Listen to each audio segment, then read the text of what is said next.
जय जय जय जय शाश्वतम् आदिनाद ब्रह्म ओंकार शाश्वतम्। तो राम कथा उसके लिए दृढ़ नौका है। एक नदी पार करने के लिए भी हमें साधन लेना पड़ता है, नौका लेनी पड़ती है, और ये तो भव सागर है। भव सागर, कई लोग आम इंसान सामान्य गृहस्थी ये सोच लेते हैं कि अरे हमें क्या लेना देना भव सागर से, हम बाबा लोग साधु लोग समझे भव सागर और मुक्ति, ऐसी बातें ऐसा सोच लेते हैं कई बार। लेकिन आप चाहे या ना चाहे संसार के भव सागर में पड़े हुए हैं, जहां हमेशा कभी सुख लगता है कभी दुख लगता है, थोड़ी सी खुशी आती है तुरंत तनाव आ जाता है।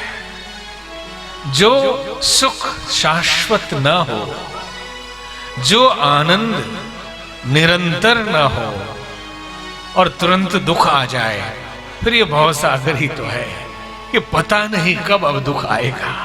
जो सुख आया उस सुख का भी आनंद हम ले नहीं पाते, इस भय से कि अब पता नहीं कौन सा ग्रह खराब होने वाला है, अगले दिन अब क्या होने वाला है। अभी तो संकट टला था, अभी तो खुश हो रहे थे, फिर ना आ जाएगा। संसार में प्रतिपल, संसार का मतलब जानते हैं?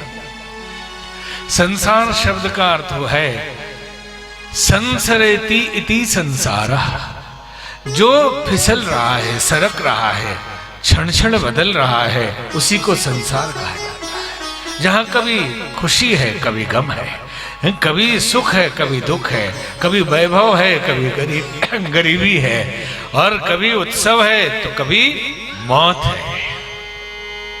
ये भवसागर है, और इस भवसागर में रह के तनाव से हम ऊपर आ सके, रह के भी कई बार कहा जाता है कि वो समाधि में चले गए। अक्सर संत शरीर छोड़ते हैं तो उसको भी समाधि कहा जाता है कि वो समाधि में चले गए, मतलब मर गए। और मुक्ति तो मरने के बाद ही मिलती है, ऐसा मान लेते हैं। लेकिन साधु समाधि में जाता है, समाधि से बाहर भी आता है, और जीवन मुक्त होकर जीता है। शरीर में रहते हुए भी भवसागर उसे परेशान नहीं कर पाता।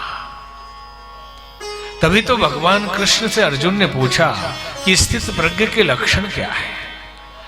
जो इतने ऊंचे पहुंच गए उन्हें पहचानेंगे कैसे?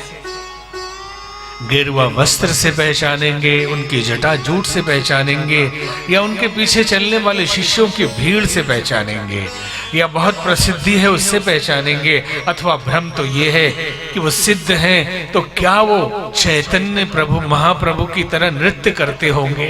क्या वो सिद्ध हैं तो मीरा की तरह गीत गाते होंगे? क्या वो सिद्ध हैं तो बुद्ध की तरह शांत हो गए होंगे?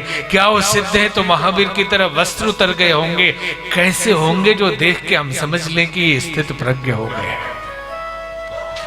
कैसे साधु को समझेंगे कि ये स्थित प्रज्ञ हो गए? तो भगवान कृष्ण ने यही कहा, दुखेषु नदुग्ध मनः दुखेषु विगत स्प्रियः वीतराग भय क्रोध स्थिर धीर मुनिरुच्यते। जो सुख और दुख में समभाव से जीता हो, लाभ और हानि में कोई ज्यादा फर्क न पड़े, जैसा हो वैसा ही हो, समझ लेना कि वो स्थित प्रज्ञ है। और स्थित प्रज्ञ मतलब भव सागर से पार गया हुआ व्यक्ति। इस भव सागर में प्रतीत होते हुए भी, इस भव सागर में है ऐसा लगते हुए भी, जो भव सागर से पार हो जाए, तो हम गृहस्थी में आप रह के भी, व्यापार बिजनेस करते हुए भी, अपने घर का कार्य करते हुए भी इस भव सागर से उस पार हो जाए, इसका उपाय ये रामचरितमानस है कि भव सागर चह पार जो पावा राम कथा ताकह दृढ़ नावा। यदि भव सागर से पार होना चाहते हैं तो ये राम कथा उसके लिए सशक्त, समर्थ, दृढ़, सुदृढ़ नौका है, जो कहीं डूबने नहीं देगी, पार ले ही जाएगी।